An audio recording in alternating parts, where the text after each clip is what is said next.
नमस्कार मित्रों, मैं हूं रोहित और आप लोग देख रहे हैं मेरा YouTube चैनल रोहित कुरवंशी ब्लॉग। साथियों, हम लोग को अभी छठी के कार्यक्रम में जाने का अवसर मिला है। हम छठी के कार्यक्रम में आए हैं। ये छठी का कार्यक्रम का निमंत्रण मेरे को आज से करीब 5 दिन पहले मिला था और इस कार्यक्रम का निमंत्रण पाकर मैं बहुत प्रसन्न हुआ, क्योंकि हमारे एक चिकित्सक मित्र है, उनके यहाँ था छठी। और चूँकि मैं मेडिकल में था उस समय, तो हमारे एक और मित्र बैठे थे, डॉक्टर साहब, तो उन लोग के साथ बैठे ही थे कि वो मित्र आया और हम लोग को ये निमंत्रण पत्र दिया। तो हम लोग ने बोले ठीक है आएंगे करके। फिर अब चूँकि क्या है, हम लोग को स्वास्थ्य से जुड़ी हुई काम रहती है तो उतना टाइम मिल नहीं पाता है, इसलिए हम लोग रात ही में जाते हैं। तो मेरा एक चिकित्सक मित्र है, डॉक्टर राजू साहू जी, वो मेरे को अभी फ़ोन किए कि छठी से आ गए क्या कार्यक्रम से। तो मैं बोला मैं तो दिमाग से कर ही गया था, मैं नहीं, मेरे दिमाग में था ही नहीं, क्योंकि मेरे को याद नहीं रहा था। और क्योंकि थोड़ा उस दिन व्यस्तता कुछ ज़्यादा हो गया था, कुछ मेहमान आए थे, इसलिए मैं उस दिन मेरे को मतलब ध्यान ही नहीं रहा कि मेरे को छठी में जाना है ऐसा करके। तो मैं बोला कि ठीक है आप तैयार रहना, मैं आ रहा हूँ करके। फिर मैं अपना स्कूटी लिया और फिर मैं अपने चिकित्सक मित्र से मिलने उनके गांव गया और उनको साथ लिया, और साथ लेकर हम लोग इस छठी कार्यक्रम में आए हैं। यहाँ पे बेबी को हम लोग को पकड़ाए हैं, बेबी को हम लोग ने पकड़ा है और बहुत सुंदर बेबी है। आप देखेंगे, देख सकते हैं अभी इस वीडियो में बेबी का चित्र भी है, इनका वीडियो भी है, और बहुत ही अच्छा है और सुंदर बेबी थी। उन लोग को हमने पैसा पकड़ाया, लिफाफा, हमारे डॉक्टर मित्र वो लिफाफा पकड़ाया, मैं तो लिफाफा ले गया नहीं था, मैं ऐसे ही पकड़ा दिया था। तो इस तरह, और यहाँ पे बहुत सुंदर रामायण का कार्यक्रम हो रहा है और इस कार्यक्रम में बहुत ही बेहतरीन प्रस्तुति दे रहे हैं यहाँ के रामायण वाले भाई हैं। और वैसे मेरे के पहचान के लोग भी इस रामायण से जुड़े हुए हैं। सामने जो तबला बजा रहे हैं वो मेरे पहचान के महाराज जी हैं और उनके साथ मेरा पुराना ट्यूनिंग है। मेरे को पहले पता नहीं था कि इन लोगों का कार्यक्रम यहाँ पे है करके, लेकिन आया देखा तो वो भी बहुत मेरे को देख के खुश हो गए महाराज जी कि आए हैं ऐसा करके। तो बहुत सुंदर कार्यक्रम हो रहा है, यहाँ पे पूजा पाठ चल रही है अभी। और अभी जो घर वाला है, जो जिसका बेबी हुआ है, वो दोनों जन जो आरती की थाली लिए हैं उन्हीं का बेबी है ये। और उनके बगल में उनकी माँ है और उसके बगल में उनकी वाइफ है। ऐसा इन लोग अभी आरती ले रहे हैं और कार्यक्रम बहुत सुंदर ढंग से चल रहा है। और जैसे ही आरती होती है उसके बाद में लगभग कार्यक्रम जो रहता है रामायण का कार्यक्रम, वो समाप्त होने की कगार में आ जाती है। इसके बाद अंततः होता है हर रामायण में, हर छठी कार्यक्रम में जिसमें रामायण होता है, एक सोहर गीत होता है। वो सोहर गीत बहुत ही प्यारा रहता है और उस सोहर गीत को सुनने में ही आनंद आ जाता है। तो और आनंद तो आता ही है, साथ ही साथ जितने भी मेहमान आए रहते हैं, सगा पहुना रिश्तेदार जो आए रहते हैं, वो लोग भी बहुत खुश होकर नाचते गाते हैं और आनंद से विभोर हो जाते हैं, ऐसा रहता है।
आइए हम इसको देखते हैं। यहाँ पे बहुत सुंदर ढंग से डिगा डिगा करके एक डांस होता है, गाना होता है जो बहुत फेमस ही डांस होता है, फेमस ही गाना है। रामायण हुआ और वो छठी घर में हो रहा है तो ये गाना ना बजा मतलब वो छठी का मतलब ही नहीं है, ऐसा है मतलब छत्तीसगढ़ में तो इस तरह का है। तो आइए सुनते हैं डिगा डिगा डिगा रे।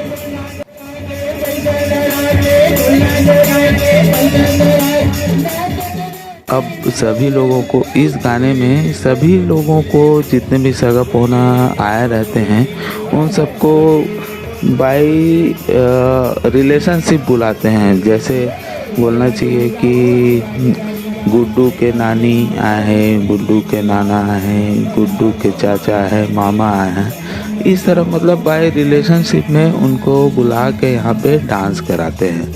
तो डांस करते हैं वो लोग स्वेच्छा से करते हैं, किसी को वो नहीं फोर्स करने की ज़रूरत नहीं है क्योंकि ये आनंदमयी जो समय रहता है इसमें लोग जो है उत्साह के साथ नाचते हैं, ऐसा है। तो चलिए देखते हैं इसमें और आगे क्या क्या हो रहा है उसको, फिर आपको इस वीडियो में आप बने रहिए।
अभी सभी लोग को बुला के यहाँ पे बुला रहे हैं भाई रिश्तेदार के हिसाब से, लेकिन एक दाई है वो बहुत भड़क गई है। क्यों भड़क गई है, इसका कारण ये है कि तुम ना खाली नाना नानी बुलाता हो, मौसी मौसा और मामा मम्मी कब बुलाओ ऐसे कि तो देखो ये दाई है।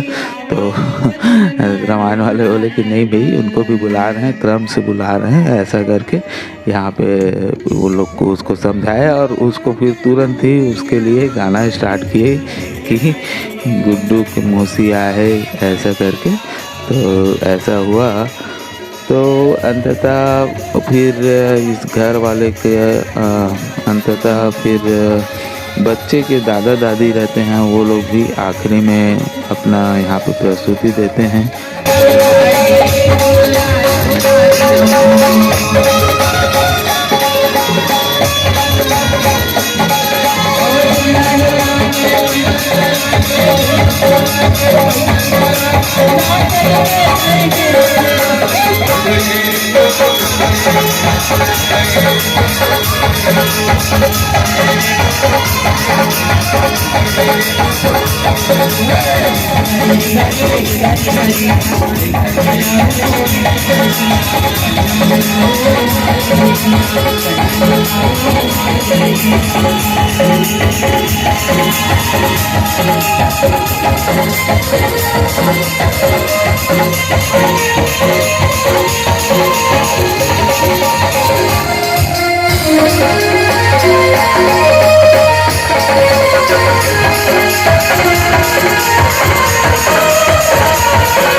और ये देखिए, ये बच्चे का दादा है और उसकी दादी अभी उसके साथ नृत्य करने के लिए शर्मा रही है।